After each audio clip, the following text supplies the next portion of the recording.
முள்ளுள்ள இடங்களில் விதைக்கப்பட்டவர்கள் வசனத்தை கேட்கிறவர்களாய் இருக்கிறார்கள். கேட்ட உடனே போய் இப்பிரபஞ்சத்துக்குரிய கவலைகளினாலும் ஐஸ்வர்யத்தினாலும் சுற்றும்பங்களினாலும் நெருக்கப்பட்டு பலன் கொடாதிருக்கிறார்கள். இந்த நாளிலே நாம் பார்க்கும் பொழுது ஆண்டவராகிய இயேசு விதை விதைக்கின்ற ஒரு ஓமை மூலமாக 4 விதமான காரியங்களை பேசினார். அதில் ஒன்று வழியருகே விதைக்கப்பட்ட விதை, முள்ளுகளிலே விதைக்கப்பட்ட விதை, கற்பாறைகளிலே விழுந்த விதை, நல்ல நிலத்திலே விழுந்த விதை. அப்போ விதை விதைப்பவன் ஒருவன், விதைகள் ஒன்றுதான், ஆனால் விழுந்த இடங்கள் 4 விதமான பகுதி.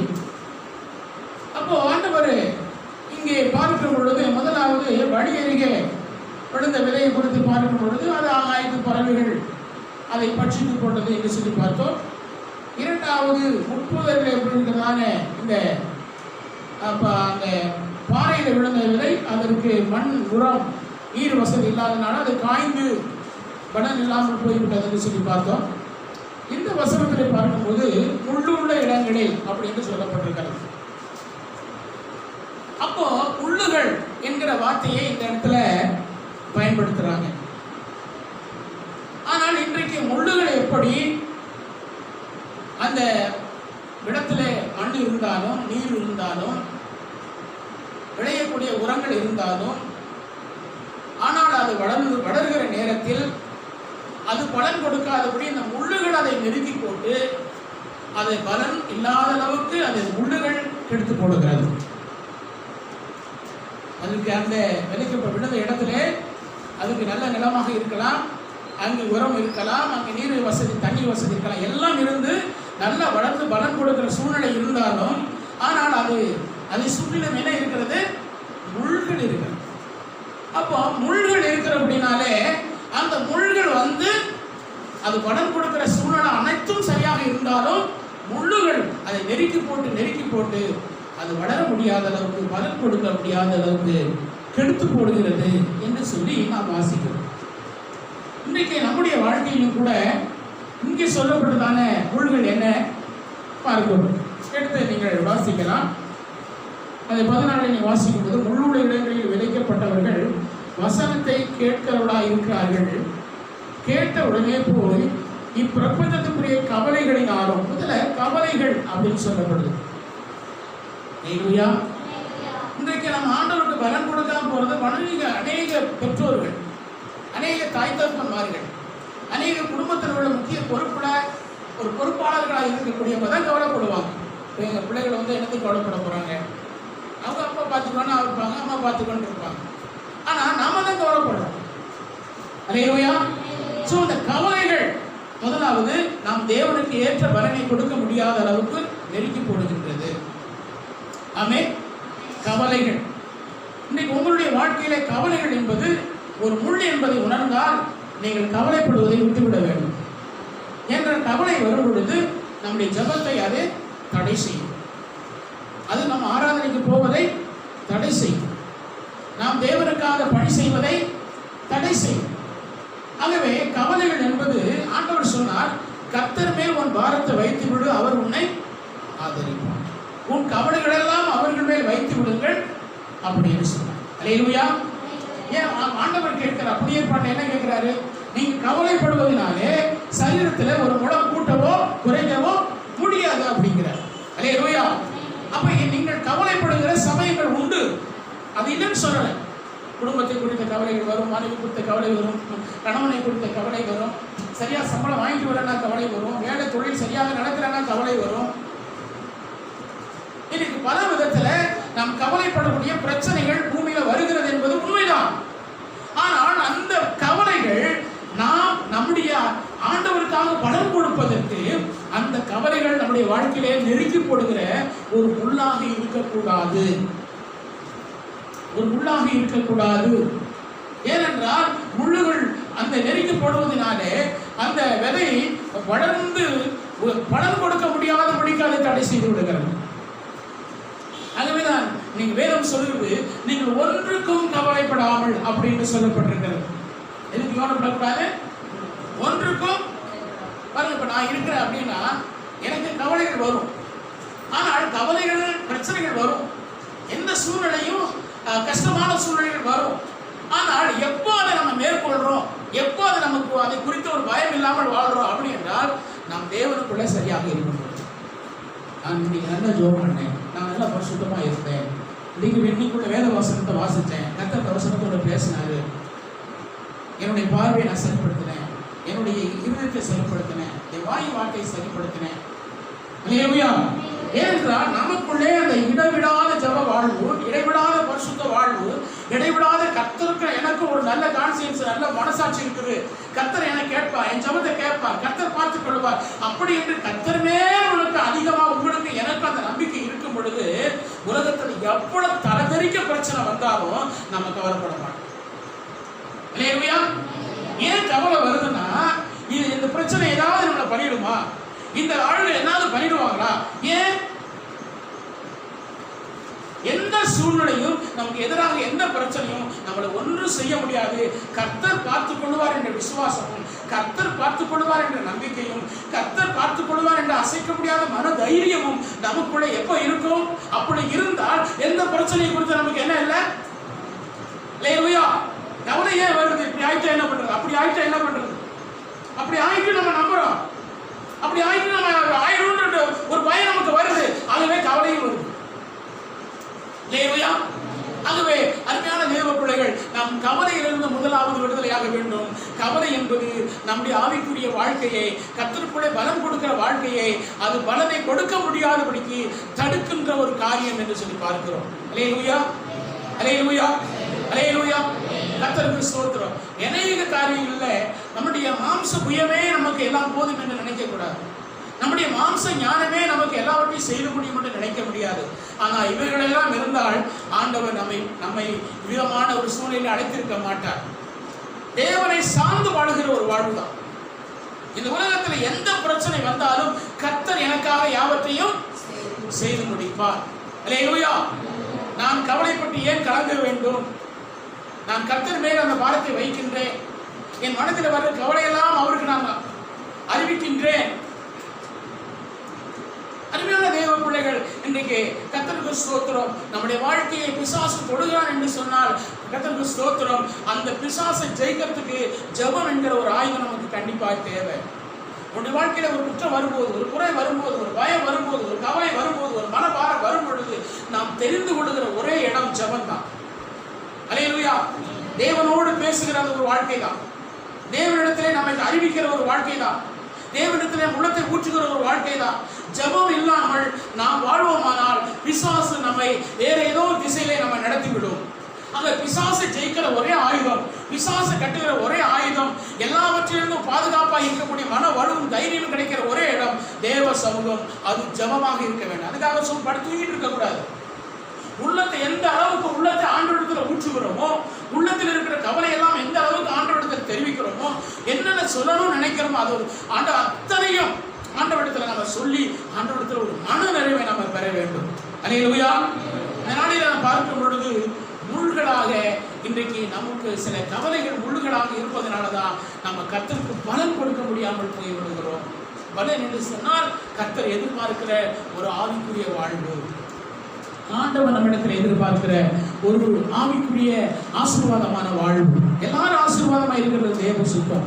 ஆனால் ஒருவருக்கு ஆண்டவர் சொன்னார், நான் ஒருவரையும் புறம்பே தருவதில்லை என்று சொன்னார். தேவனிடத்தில் யாதொரு பட்சபாதமும் இல்லை என்று தேவன் சொன்னார். நான் உங்களை ஆசீர்வதிப்பதற்கு நான் ஆயத்தமாக இருக்கிறேன். ஆனால் அந்த ஆசீர்வாதத்துக்காக நாம் என்ன செய்ய வேண்டும்? அல்லேலூயா. முதலாவது கவலையை விட்டு விட வேண்டும். நான் விட்டு விட சொன்னா ஈஸியா சொல்லிட்டாங்க பாஸ்டர் பைபிள் சொல்லிட்டு அப்படின்னு சொல்லிட்டு நம்ம ஈஸியாக எடுத்துக்கொள்ள முடியாது. அல்லேலூயா. நாம் காதிலே ஒன்று கேட்போம், மனதிலே ஒன்று உணர்வோம். காதல கவலைப்படாதுன்னு கேட்டுக்கிட்டு இருப்போம், மனசு வந்து வேற ஏதோ எண்ணிட்டு நினைச்சுக்கிட்டு கவலைப்பட்டு இருக்கோம். அல்லேலூயா. ஆகவே இருளின் அதிகாரங்களை, இருளின் வல்லமைகளை, இருளின் கிரியைகளை தேவன் அழிக்கும்படி இயேசு ஒளியாக வந்தார். இருளை போக்கும் ஒளியாக வந்தார். அல்லேலூயா. ஆகவே எந்த விதமான தேவனுடைய பிள்ளையே நீங்கள் கர்த்தருடைய பிள்ளையாக இருப்பீர்கள் என்று சொன்னால், நீங்கள் கவலைப்படுகிற பிரச்சனையோ போராட்டமோ உங்கள் வாழ்க்கையை எதிர்கொண்டு வருமானால், நீங்கள் ஜெபத்தை ஒன்று ஆயுதமாக எடுத்துக் கொள்ளுங்கள். ஜெபமே ஜெயாயுதம் ஆயுதம். ரோமர் 13ஆம் அதிகாரம் 12. இரவு சென்று போயிற்று, பகல் சமீபமாயிற்று. ஆகையால் அந்தகாரத்தின் கிரியைகளை நாம் தள்ளிவிட்டு ஒளியின் ஆயுதங்களை தரித்துக் கொள்ள கடவோம். ஆமென். ஒளியின் ஆயுதம். இயேசு ஒளியின் ஆயுதம். சத்தியம் ஒளியின் ஆயுதம். ஜெபம் ஒளியின் ஆயுதம். ஆகவே நீங்கள் ஒளியின் ஆயுதங்களை தரித்துக் கொள்ள வேண்டும். அல்லேலூயா. அந்தகாரத்தினுடைய கிரியைகள் உங்களை அழித்துக் போடாதபடிக்கு, அந்தகாரத்தின் வல்லமைகள் உங்கள் வாழ்க்கையை பச்சித்து நாசம் பண்ணி போடாதபடிக்கு நீங்கள் தரித்துக் கொள்ளக்கூடிய ஒரு ஆயுதம் உண்டு, ஒளியின் ஆயுதம். அல்லேலூயா. நான் கிறிஸ்துவை தரித்திருக்கிறேன். அல்லேலூயா. நான் தேவ சாயலாக ஆவியானவர் எனக்குள் அச்சாரமாக இருக்கிறார். அப்ப ஒளியின் ஆயுதங்கள் என்ன? சத்தியம். ஒளியின் ஆயுதங்கள் என்ன? ஜெபம். ஒளியின் ஆயுதங்கள் என்ன? தேவனுடைய ஆவியின் வல்லமை. நமக்கு ரூபத்தின்படி சொருபத்தின்படி எந்த ஆயுதமும் கிடையாது. நம்முடைய ஆயுதங்கள் எல்லாம் ஆவிக்குரியவைகள், கண்ணிலே காண முடியாத ஆவிக்குரியவைகள். அல்லேலூயா. நாம் எடுத்து போராடுகிற ஆயுதங்கள் எல்லாம் சுரூபங்கள் அல்ல, உருவங்கள் அல்ல. அவைகள் எல்லாம் ஆவிக்குரியவைகள், கண்ணிலே காண முடியாத ஆவிக்குரியவைகள். ஜெபம். அல்லேலூயா. அல்லேலூயா. அல்லேலூயா. நாம் அதை எடுத்து தரித்துக் கொள்ள வேண்டும். அப்படி தரித்துக் கொள்ளும் பொழுது இந்த வசனத்திலே சொல்லப்பட்டிருக்கிறது, கர்த்தருக்கு ஸ்தோத்திரம், நீங்கள் அந்தகாரத்துடைய சகல கிரியைகளை அழிக்க முடியும். ஏன்னா உங்களுடைய ஒளியின் ஆயுதம் தரிக்கப்பட்டவர்கள். அப்ப ஒளியின் ஆயுதத்தை தரித்து நாம் இருளுக்கு எதிராக போராடும் போது வெளிச்சத்துக்கு முன்பதாக இருள் நிற்பதே இல்லை. அல்லேலூயா. கரைகளத்துக்கு ஆண்டவரை மகிமைப்படுத்துவோம். அருமையான தேவ பிள்ளைகள், இரண்டாவதாக நாம் அங்கே வருவோம். 8ஆம் அதிகாரம் 14ஆவது வசனத்துக்கு நேராக, இடங்களில் விதைக்கப்பட்டவர்கள் வசனத்தை கேட்கிறவர்களாய் இருக்கிறார்கள். கேட்டவுடனே போய் பிரபஞ்சத்துக்குரிய கவலைகளினாலும் ஐஸ்வர்யத்தினாலும். ஆமென். இரண்டாவது ஐஸ்வர்யம். அல்லேலூயா. இரண்டாவது என்னங்க? ஐஸ்வர்யம். இந்த வசனத்தை வேறு விதமாக நீங்கள் இன்னொரு சுவிசேஷத்தில் நீங்கள் பார்ப்பீர்கள் சொன்னால், கர்த்தருக்கு ஸ்தோத்திரம், மத்தேயு சுவிசேஷம் 13ஆம் அதிகாரம் 22 படிக்கலாம். 13:22.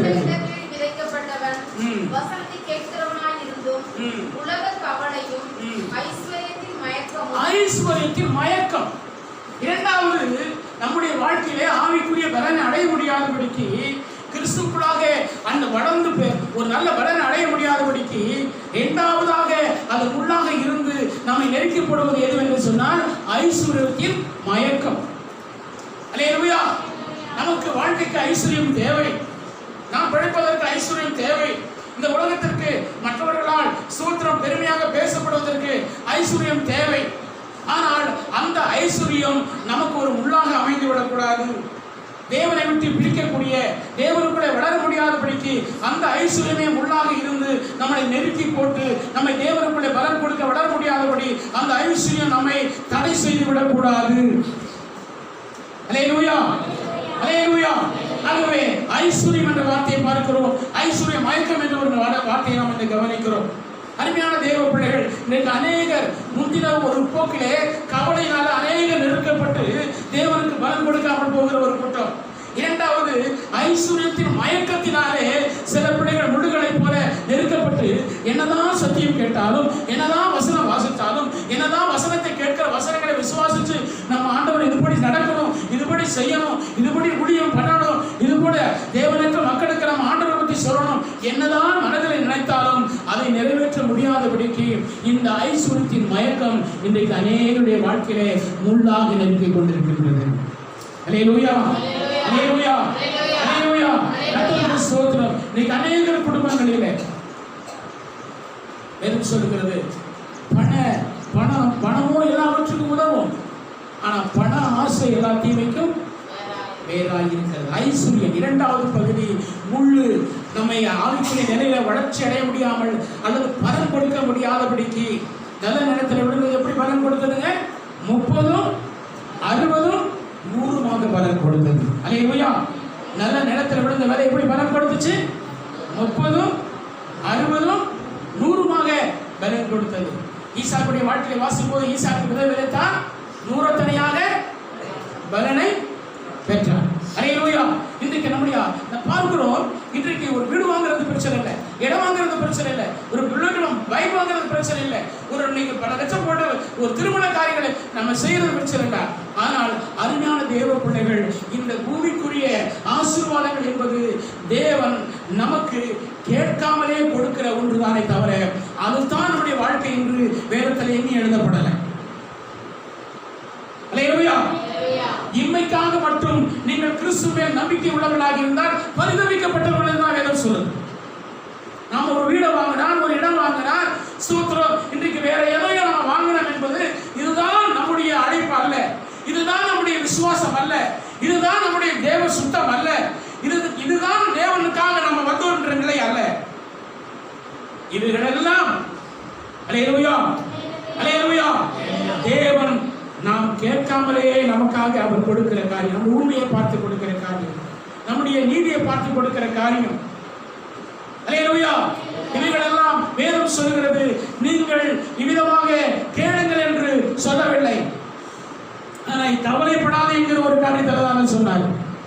ஆகாயத்து பறவைகளை நான் போஷிக்கிறேன் அல்லவா, அப்படி இருக்கும்போது நான் உங்களை போஷிக்க மாட்டேனா என்று சொல்லி ஏன் நீ கவலைப்படுகிறீர்கள் என்று நீங்கள் சாப்பாட்டுக்கு, சூத்திரம், ஆகாரத்துக்கும், உடைக்கும், இடத்துக்கும் கவலைப்படாது என்பதற்காக கர்த்தர் சொன்னார். அல்லேலூயா. ஆகாயத்து பறவைகளை கவனித்து பாருங்கள், காட்டு புஷ்பங்களை கவனித்து பாருங்கள். அல்லேலூயா. நீங்கள் ஏன் உணவுக்காக கவலைப்படுகிறீர்கள்? நான் அவைகளை போஷிக்கிறேன். நீங்கள் ஏன் உடைக்காக கவலைப்படுகிறேன்? பாரு, இது போன்ற வர்ணம் நீங்கள் எந்த சாயமும் தயாரிக்க முடியாது. அழகழகாய் அது பூத்து கடல் கடலாய் இருக்கிறது.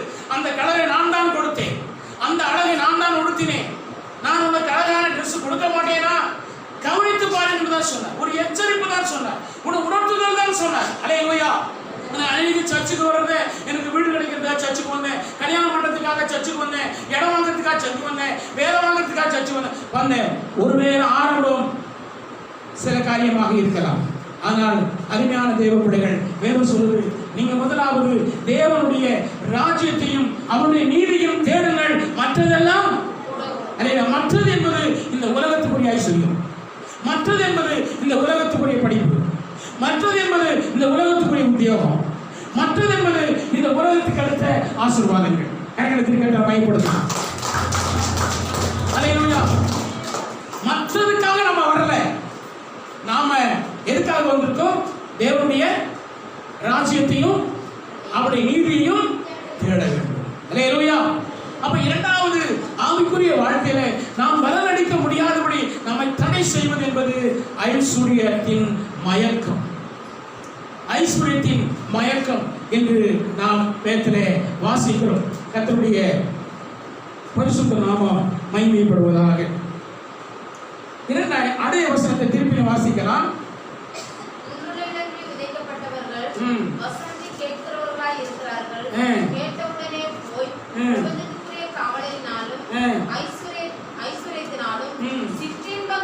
சிற்றின்பங்களினாலும் போதும். இதே மார்க்கு சுவிசேஷம் 4:18 படிங்க. மார்க்கு சுவிசேஷம் 4ஆம் அதிகாரம் 18ஆம் வசனம்.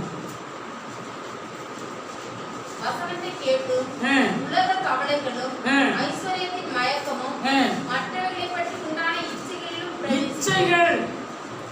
அல்லேலூயா.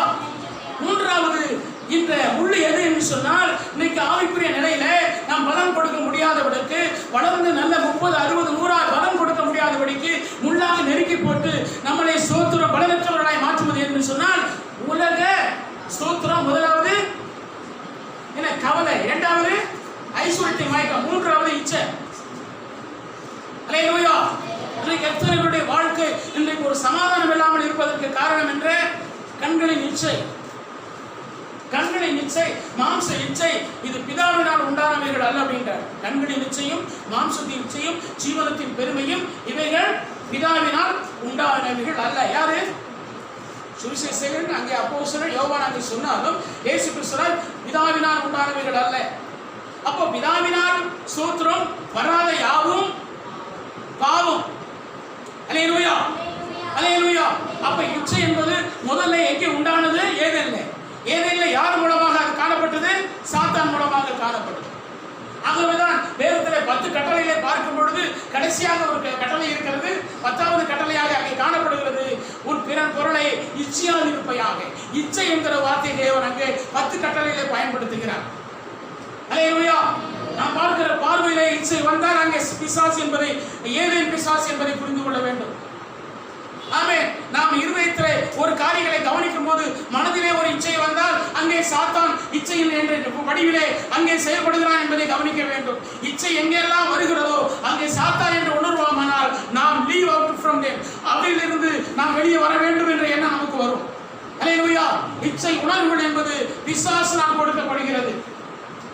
இன்றைக்கு 3வது ஒரு ஆவிக்குரிய நிலையிலே நாம் நல்ல பலம் கொடுத்து, நல்ல ஜெப வீரராக, நல்ல ஊழியராக, நல்ல வேத அறிவு படைத்தவர்களாக, மற்றவர்களுக்கு இருளின் அதிகாரத்தில் இருக்கிறவர்களை மீட்கக்கூடிய வல்லமை நிறைந்தவராக, அபிஷேகம் நிறைந்தவராக, தரிசனம் சொல்லுகிறவர்களாக, தீர்க்க தரிசனம் உரைக்கிறவர்களாக நாம் இன்றைக்கு இல்லை. இன்றைக்கு செத்த ஈ போல விழுந்து கொண்டிருக்கிறோம். செத்த ஈ என்னாகும்? பரிமள தைலத்தை கெட்டு நாரி போக பண்ணும். செத்த ஈயாக நாம் இருக்கக்கூடாது. நல்ல தைலத்தை நார வைக்கிறது எதுதான்? செத்து போன ஈ. அல்லேலூயா. எடுத்து வாசிப்போம். கர்த்தருக்கு ஸ்தோத்திரம். பிரசங்கியின் புத்தகத்திலே 10ஆம் அதிகாரம் 1வது வசனம். செத்த ஈக்கள் தைலக்காரனுடைய பரிமள தைலத்தை நாரி கெட்டு போக பண்ணும். ஆமென். போதும். அப்போ செத்த ஈக்களாக நாம் இருந்து விடக்கூடாது. ஒரு குடும்பத்திலே செத்த ஈக்களாக இருந்து விடக்கூடாது. ஒரு கணவனுக்கு செத்த ஈயா இருக்கக்கூடாது. ஒரு மனைவிக்கு செத்த ஈயா இருக்கக்கூடாது. ஒரு பெற்றோருக்கு செத்த ஈ உள்ள பிள்ளைகளாக இருக்கக்கூடாது. ஒரு சபைக்கு செத்த ஈயை போல விசுவாசிகளாக இருக்கக்கூடாது. ஒரு சபையில செத்த ஈயாக ஒரு ஊழியக்காரனாக இருக்கக்கூடாது. ஏனென்றால் செத்த ஈக்கள் பரிமள தைலத்தை நாரி கெட்டு போக பண்ணும். அல்லேலூயா, அல்லேலூயா. நம்முடைய ஆவிக்குரிய வாழ்வு இன்றைக்கு ஒரு நல்ல வளரை கொடுக்க வேண்டுமானால் நம்மை நெருக்கி கொண்டிருக்கிற காரியங்கள் என்ன? 3 காரியம் இங்கே முள்ளுகளுக்கு ஒப்பாக சொல்லப்படுகிறது. ஆமென். முள்ளுகள் என்பது நெருக்கிறது மாத்திரமல்ல, அதை சுமைக்கிற ஊசியை போன்ற கூர்மையான ஆயுதம் மாதிரி இருக்கிறது. அல்லேலூயா. அது நெருங்கி போடுகிறது மாத்திரமல்ல, அது சுமைச்சு போடுகிற சக்தியும் அதுக்கு இருக்கிறது. முள்ளுகள் என்பது நீ ஊசி போன்ற கூர்மை உள்ளது, அது கீறக்கூடியது, அது பாய்சனை போன்ற அது வேதனை கொடுக்கக்கூடியது. ஆகவே அருமையான தேவ பிள்ளைகள், 3வது நாம் இன்றைக்கு சிற்றின்ப மோகத்திலே சிக்கிக் கொள்ளக்கூடாது என்று இந்த வேதம் சொல்லுகிறது. நாம் இச்சைக்கு ரோகங்களுக்கு அடிமைப்படக்கூடாது என்று சொல்லுகிறது. ஏனென்றால் இந்த 3 காரியமும் உன் வாழ்விலே நீங்க கிறிஸ்துவுக்காக பலம் கொடுக்க முடியாதபடிக்கு அது ஸ்தோத்திரம் நெருக்கி போடுகிறது என்று சொல்லப்படுகிறது. அல்லேலூயா, அல்லேலூயா, அல்லேலூயா. கர்த்தருடைய அருமையான தேவ பிள்ளைகளே, கர்த்தருடைய பரிசுத்த நாமம் மகிமைப்படட்டும். இன்றைக்கு ஒரே ஒரு காரியத்தை நம்ம வாசிக்கலாம். ஸ்தோத்திரம். எபிரேயருக்கு நிருபம் 12ஆம் அதிகாரம் 1வது வசனம். எபிரேயர் 12:1. ஆகையால் மேகம் போன்ற இந்த திரளான சாட்சிகள் நம்மை சூழ்ந்து கொண்டிருக்க பாரமான யாவற்றையும் நம்மை சுற்றி நெருங்கி நிற்கிற பாவத்தையும் தள்ளிவிட்டு விசுவாசத்தை. இந்த வசனத்தை நீங்கள் கவனிக்கணும். நம்மை சுற்றி நெருக்கி நிற்கிற பாவம் இன்றைக்கு நம்முடைய கர்த்தருக்கு ஸ்தோத்திரம். அப்போ விசுவாசத்தினுடைய தேவன் உங்களுக்கு ஒரு விசுவாச எல்லை வைத்திருக்கின்றார். அது பரலோகமாக இருக்கலாம். என்ட்ரன்ஸ் என்ற வார்த்தை சொல்லப்பட்டிருக்கிறது. என்ட்ரன்ஸ் என்று சொன்னால் முடிவு ஸ்தலம், நாம் முடிக்கக்கூடிய ஒரு இடம். நாம் நிறைவு செய்யக்கூடிய ஒரு இடம், நாம் கடைசியாய் போய் சேரக்கூடிய ஒரு இடம். ஆகவே தேவனுக்கு வைத்திருக்கிற அந்த என்ட்ரன்ஸ் என்று சொல்லப்படுகிற அந்த முடிவு எல்லைக்கு நீ போவதற்கு கர்த்தருக்கு ஸ்தோத்திரம். பாரமான யாவற்றையும் உதறி தள்ளிவிட்டு நெருங்கி நிற்கிற பாவத்தை என்ன செய்ய வேண்டும்? நெருங்கி நிற்கிற பாவம். அல்லேலூயா. நெருக்கி கொண்டிருக்கிறது. இன்னைக்கு அனைவருடைய வாழ்க்கையில அவருக்குரிய வாழ்க்கையை வளர முடியாதபடி இன்னைக்கு நெருக்கி கொண்டிருக்கிறது பாவம், இச்சை. அல்லேலூயா.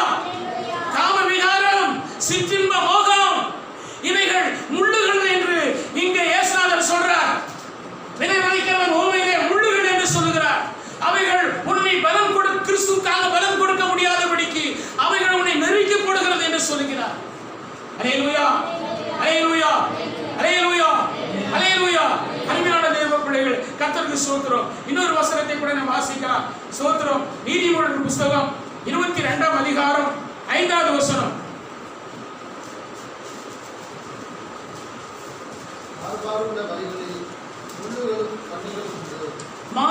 மாறுபாடு உள்ளவன் வழியிலே முள்ளுகளும் கண்ணிகளும் உண்டு. அல்லேலூயா. இன்னைக்கு பாருங்க, எழுத்தின்படி நாம் உள்ள யோசிச்சோம், ஆனா அதே எழுத்தின்படி சில மனிதர்கள் உங்களுக்கு முன்னாய் இருப்பார்கள். அல்லேலூயா. அந்த மனிதர்களுக்கு பேர் இங்க என்ன எழுதப்பட்டிருக்குது? மாறுபாடு உள்ளவன். அல்லேலூயா. அல்லேலூயா. மாறுபாடுனா என்ன? ஒரு ஒழுங்குக்குள்ள இருக்க மாட்டாங்க, ஒரு கட்டளைக்குள்ள இருக்க மாட்டாங்க, ஒரு திட்டத்துக்குள்ள இருக்க மாட்டாங்க. இது இப்படிதான் இருக்குன்னு சொல்லி அந்த திட்டத்துக்குள்ள அவங்க இருக்க மாட்டாங்க. எப்படி எப்படி என்று சொல்லிட்டு இருமுறையாக இப்படி நேர் ஓட்டாம வளைஞ்சு வளைஞ்சு ஓடுறவங்களா இருப்பாங்க. அதுதான் மாறுபாடு. அல்லேலூயா. அல்லேலூயா. அல்லேலூயா. அப்போ மாறுபாடுடைய வழியில என்ன இருக்கும் அப்படின்னு சொல்றாங்க? முள்ளுகளும் இருக்கும், கண்ணிகளும் இருக்கும். அந்த மாறுபாடு உள்ளவனோட நீங்க கடக்காத, மாறுபாடு உள்ள வழியில நீங்க போகாது. ஏன்னா முள்ளங்க இருக்கும், அது உன்னை வளர கெடுக்கும், அது உன்னை கிழிக்கும், அது உன்னை வேதனைப்படுத்தும். அல்லேலூயா. அல்லேலூயா. நாம் ஆவிக்குரிய வாழ்க்கையிலே நாம் மிகுந்த எச்சரிப்போடு கூட நம் வாழ்க்கையை செய்து முடிக்க வேண்டும். நாம் ஆவிக்குரிய வாழ்க்கையிலே கிறிஸ்துவுக்கு பலம் கொடுக்க வேண்டுமானால் இந்த வசனங்கள் எல்லாம் நமக்கு கண்ணாடி போல நம்மை வெளிப்படுத்த வேண்டும். இந்த வசனங்கள் எல்லாம் நமக்கு பாதை காட்டுகிற, இருளை வெளிச்சம் காட்டுகிற ஒரு வெளிச்சமாக நமக்கு காணப்பட வேண்டும். அல்லேலூயா. அல்லேலூயா. கர்த்தருக்கு ஸ்தோத்திரம். அங்கே வேதம் தெளிவாய் சொல்லுகிறது, மாறுபாடுடைய வழிகளிலே நடக்காதே, அவருடைய வழியை நடப்பாயானால் அங்கே முள்ளுகள் உண்டு, அங்கே கண்ணிகள் உண்டு. சிக்கிக் கொள்வாய், உன்னை வேதனைப்படுத்தும், உன்னை அடிமைப்படுத்தும், உன் வளர்ச்சியெல்லாம் தாழ்த்தி போட்டுவிடும். அல்லேலூயா. அருமையான தேவ பிள்ளைகள், கர்த்தருடைய பரிசுத்த நாமம் மகிமைப்படட்டும். இரண்டாவது அடுத்தது பார்க்கும்போது என்னாகமம் புத்தகம் 25ஆம் அதிகாரம் 18வது வசனம்.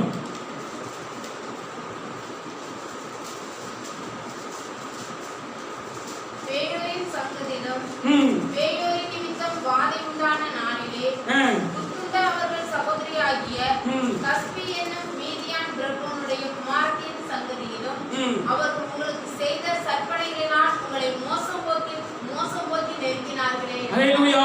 சற்பனைனா என்ன அர்த்தம் தெரியுங்களா? தொந்தரவுன்னு அர்த்தம், சூதுன்னு அர்த்தம், வஞ்சகம்னு அர்த்தம். அல்லேலூயா. அந்த மாதிரி ஆளோடு பழகாத. அல்லேலூயா. கர்த்தருக்கு சற்பனை என்றால் சாத்தானுக்கு, அந்த பாம்புக்கு ஒரு பேர் இருக்கு, சற்பனை என்று சொல்லப்பட்டிருக்கிறது பாம்புக்கு. அப்போ பாம்பு தந்திரம் உள்ளது, பாம்பு வஞ்சகம் உள்ளது, பாம்பு சூது உள்ளது, அது சற்பனை. அல்லேலூயா. கர்த்தருக்கு ஸ்தோத்திரம். இன்னைக்கு எத்தனையோ பிள்ளைகள் எடுத்ததெல்லாம் பாடு என்று நினைத்து வாழ்க்கையிலே வெட்கப்பட்டவர்கள் உண்டு, வேதனைப்பட்டவர்கள் உண்டு. அருமையான தேவ பிள்ளைகளே, இந்த ஆவிக்குரிய வாழ்க்கை வேணுமானா நாம ஜெபிக்க வேண்டும். ஆவியானுடைய நிறைவு நமக்கு வேண்டும். பரிசுத்த ஆவியுடைய நிறைவு ஒவ்வொரு நாளும் ஜெபித்துக் கொண்டிருக்கும் போது ஆவியானவர் சரியான பாதையை நடத்துவார். அல்லேலூயா. துன்மார்க்கனுக்கு விலகும்படி செய்வார். சற்பனைக்காரனோடு சேராதே, சூழ்ச்சிக்காரனோடு சேராதே, தந்திரங்களையே வாழ்க்கையை வைத்துக் கொண்டிருக்கிறவனோடு நீ அவன் வழியிலே போகாதே. அவன் நெருங்கி உன் வாழ்வை உள்ளாக இருந்து நெருக்குவான். அப்பொழுது நீ வேதனைப்படுவார். அல்லேலூயா. நெருக்க வந்தா வேதனை தானே, முள்ளு குத்துனா நமக்கு வேதனை வழிதானே, அதுதான் இந்த வாழ்வு. அல்லேலூயா. மாறுபாடு உள்ளவனோடு பாதை முள்ளும் கண்ணியமாக இருக்கும். சற்பனை உள்ள மனுஷனோடு சேராதே. சற்பனை என்பது வெளியரங்கமான காரியம் அல்ல, அது இருதயத்தில் மறைந்திருக்கிற ஒரு காரியம். அல்லேலூயா. சற்பனை என்றால் என்ன அர்த்தம்? அது சற்பனை என்றால் என்ன அர்த்தம்? வெளியில பேசுறது இல்ல, வெளியில சொல்றது இல்ல, அது உள்ளே மறைந்திருக்கிற ஒரு காரியம். அல்லேலூயா. ஆகவே அதை நாம் அறிந்து கொள்ள வேண்டும், அதை நான் விட்டு விலக வேண்டும். அந்த சற்பனை நம்மை வாழ்க்கையை அழித்து விடக்கூடாது, நம்மை முள்ளுகளாய் இருந்து நம்மை நெருக்கி நம்மை வளர முடியாத கெடுத்து விடக்கூடாதபடி சற்பனைகளுக்கு நாம் தப்புப்படியாக